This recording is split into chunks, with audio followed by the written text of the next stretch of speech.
रतनपुर गांव में माँ दुर्गा का एक बहुत ही प्राचीन मंदिर था, जहां पर गांव के सभी लोग पूजा करने के लिए आते थे। पर कुछ समय से गांव के अमीर सेठों ने मंदिर पर कब्जा कर लिया था। वे अब गांव के गरीब परिवारों को मंदिर में पूजा के लिए आने से मना कर रहे थे। सेठ जी गांव के गरीब परिवार माँ दुर्गा के मंदिर में दर्शनों की इच्छा चाहते हैं, परंतु ये समझ नहीं आ रहा कि उन्हें दर्शन करने के लिए किस समय बुलाया जाए, क्योंकि प्रातः काल के समय तो आप जैसे बड़े और अमीर घरों के लोग ही पूजा के लिए आते हैं। अगर मैं उन गरीब परिवारों को आप सबके साथ पूजा के लिए मंदिर में आने की इजाजत देता हूँ तो आपको ये बात अच्छी नहीं लगेगी। मैं तो मंदिर का सेवक हूँ, आप मुझे जो आज्ञा देंगे मैं वही करूँगा। एक काम करते हैं, इस इतवार को एक बैठक रख लेते हैं, फिर जो भी निष्कर्ष निकलेगा उसके आधार पर गरीब परिवारों को मंदिर के दर्शन होंगे। गांव के सभी बड़े बड़े अमीर सेठ मिलकर एक बैठक रखते हैं। काफी देर की बातचीत के बाद वो एक निष्कर्ष पर पहुंचते हैं। तो ये बात ठीक रही, हम सब इस बात से सहमत हैं कि माँ दुर्गा का बंटवारा कर देते हैं, यही ठीक रहेगा। दुर्गा माँ का बंटवारा? ये आप क्या कह रहे हो सेठ जी? माँ दुर्गा हमारी माँ है, हम उनका बंटवारा कैसे कर सकते हैं? ओए, अपनी औकात में रह। जब यहाँ हम बड़े सेठ फैसला ले रहे हैं तो बीच में क्यों बोल रहा है, हैं? तेरी हैसियत नहीं है हम सेठों के आगे बोलने की। सेठ जी, अब ये बंटवारा किस तरह से करना है ये भी हम इन्हें बता देते हैं। देखो, माँ दुर्गा के मंदिर के अंदर अब गांव के सभी गरीब परिवारों का प्रवेश निषेध है। मंदिर के भीतर हम अमीर सेठ पूजा करेंगे और सभी गरीब परिवार केवल मंदिर के बाहर खड़े होकर ही माँ दुर्गा की मूर्ति के दर्शन कर सकते हैं। बस, अब हो गया बंटवारा। पर सेठ जी, ये तो अन्याय है। भगवान के लिए सभी भक्त एक समान है, माँ दुर्गा के लिए तो हम सभी भक्त एक हैं। फिर आप ये अमीर गरीब का भेदभाव क्यों कर रहे हो? आपको पता है कुछ दिनों में नवरात्रि आने वाले हैं, सबको माँ दुर्गा की पूजा आरती करनी है। अगर हम मंदिर के भीतर नहीं जाएंगे तो माँ दुर्गा की मूर्ति के दर्शन कैसे करेंगे? फैसला हो चुका है, अब नहीं बदलेगा। चलो भाई चलो, सब अपने अपने कामों पर चलो। इन बेकार की बातों को सुनने का हमारे पास समय नहीं है। सभी सेठ वहां से चले जाते हैं। कोई भी गरीब गांव वालों की बातों को नहीं सुनता। नवरात्रि पर्व प्रारंभ हो जाता है। अमीर सेठ माँ दुर्गा की पूजा आरती के लिए मंदिर के भीतर प्रवेश करते हैं, पर गरीब बेचारे मंदिर के बाहर से ही माँ दुर्गा के दर्शन कर रहे थे। सबकी आंखों में आंसू थे। पंडित जी, ध्यान रखना, कोई भी गरीब मंदिर के भीतर प्रवेश ना करे। मंदिर के भीतर हम सभी सेठ रहेंगे और ये सब गरीब बाहर से ही दर्शन करके घर जाएंगे। माँ दुर्गा, ये कैसा भेदभाव है? इन अमीर सेठों ने तो आपका बंटवारा कर दिया है।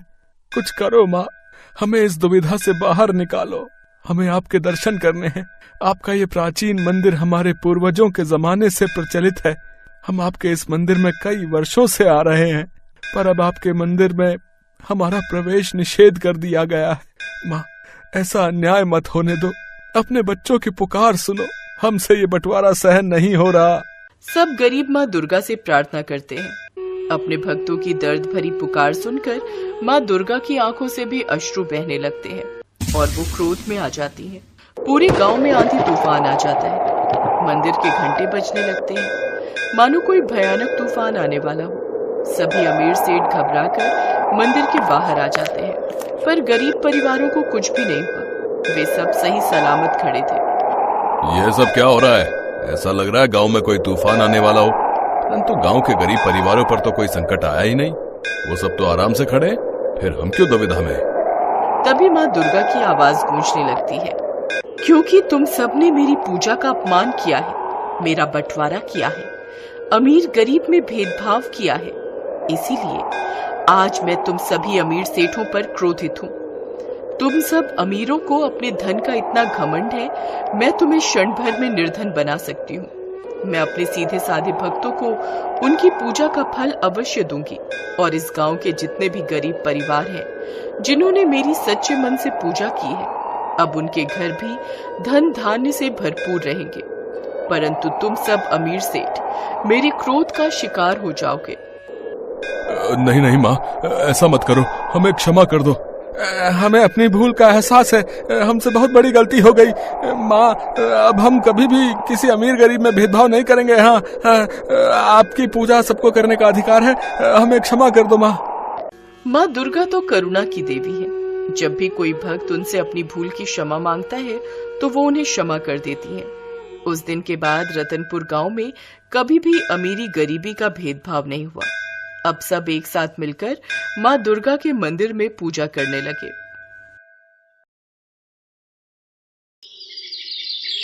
मनहूस है तू मनहूस। सुबह सुबह तेरी शक्ल देख ली, अब पूरा दिन खराब हो जाएगा। पैदा होते ही अपने माँ बाप को खा गई।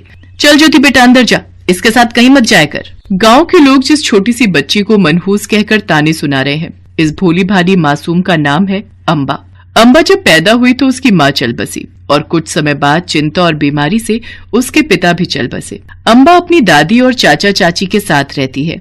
अम्बा की दादी शुरू से उसे माँ दुर्गा के बारे में बताती आई हैं। जब कभी अम्बा दुखी होती है, उसकी दादी उसे माँ दुर्गा का ध्यान करने के लिए कहती हैं। दादी, सब मुझे मनहूस कहकर बुलाते हैं। गांव के सब लोग मुझे इसी नाम से चिढ़ाते हैं। ना मेरी बच्ची, तू किसी की बात का बुरा मत माना कर।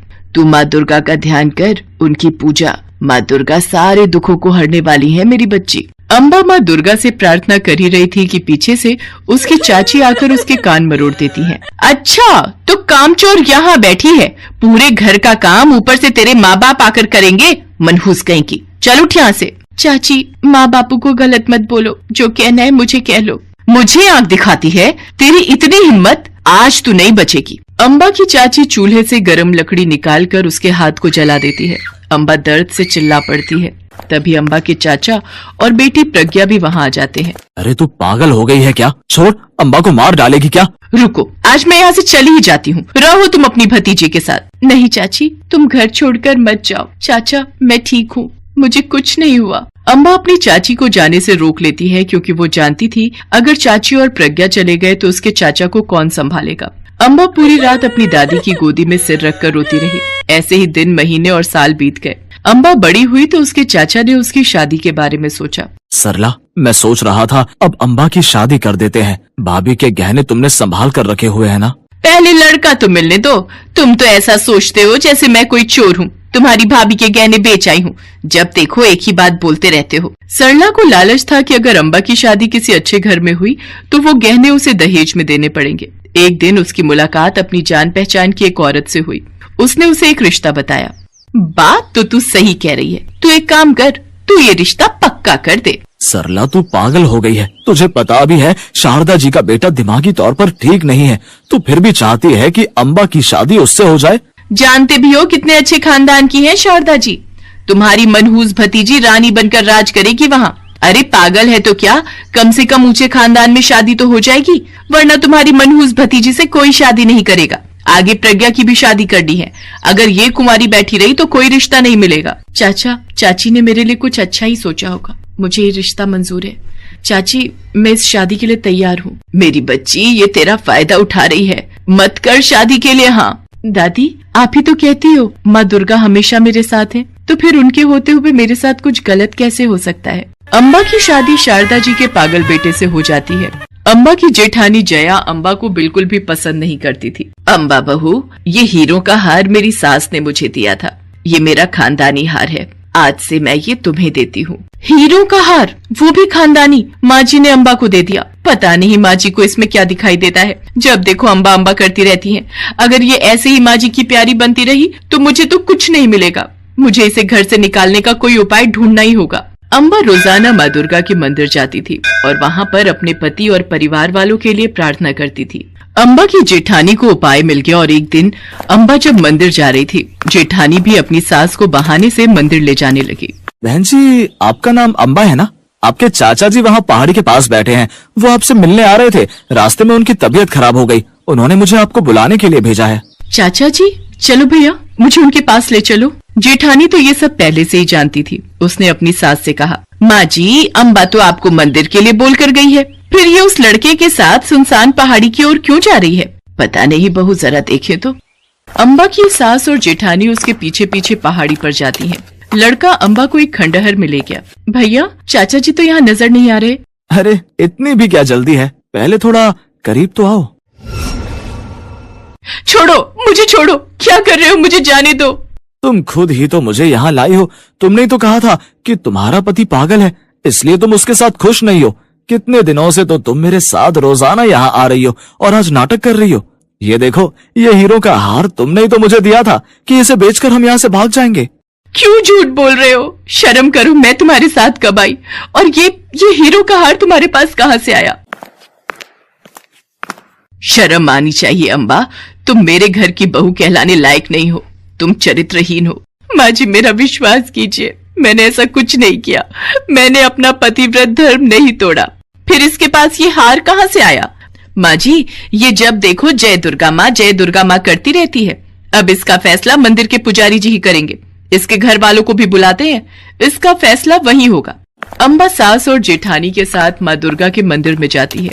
सब गांव वाले इकट्ठे हो जाते हैं। अम्बा के चाचा चाची और दादी भी वहां पहुंचते हैं। मेरा विश्वास करो चाची, मैं बिल्कुल गलत नहीं हूँ, मैंने कोई गलती नहीं की। मैं दुर्गा माँ की कसम खाकर कहती हूँ, मैंने कोई पाप नहीं किया। ये लड़का झूठ बोल रहा है। हे दुर्गा माँ, आप तो जानती हो मैंने कोई पाप नहीं किया। बचपन से लेकर आज तक सब मुझे मनहूस कहते रहे, मुझे कोसते रहे, पर मैंने चू तक नहीं की, क्योंकि मैं जानती हूँ आप मेरे साथ हो। यदि मैंने सच्चे मन से सदैव आपका नाम लिया है तो मेरी रक्षा करो माँ, मेरी रक्षा करो। अम्बा फूट फूट कर रोने लगती है। उसके आंसू लगातार बहते जा रहे थे।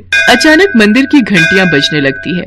सब गांव वाले देखते हैं माँ दुर्गा की आंखों से आंसू बह रहे थे, और वो आंसू बहते बहते देखते ही देखते पूरे मंदिर में बाढ़ आ जाती है।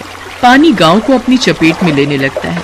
लगता है हमसे कोई भूल हुई है, हमने माँ दुर्गा का मन दुखाया है, तभी आज माँ दुर्गा की आंखों में आंसू हैं। अब उनके क्रोध से हमें कौन बचाएगा?